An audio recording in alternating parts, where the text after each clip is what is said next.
we have this idea that some things are academic and some things are functional, but I would argue that in special education, a lot of things that we call functional are actually not at all functional, and can't be used by kids in their real lives. And my big one, if you ask my students like what my big pet peeve is when we teach kids how to count plastic money. Like Knew it. that is called a functional skill, but now that we have a quarter for every state and territory, is it really functional to be counting plastic money in your special day class, only to go out into the world and have to use real money? And also, how many people are spending a lot of time counting coins? Most of us are using debit cards or Apple Pay or all sorts of other much easier methods of payment. So I think one of the issues in special education is that we tend to get in our own way. We have these ideas that we've perpetuated over years and years about what is functional, and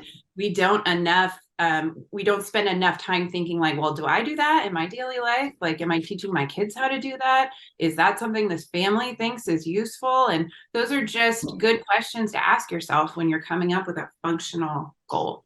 Living in Southern California, I inherited some IEPs, and a few students had the same science goal of identifying the weather and determining what kind of clothes to wear, which would include snow and rain and sun and wind.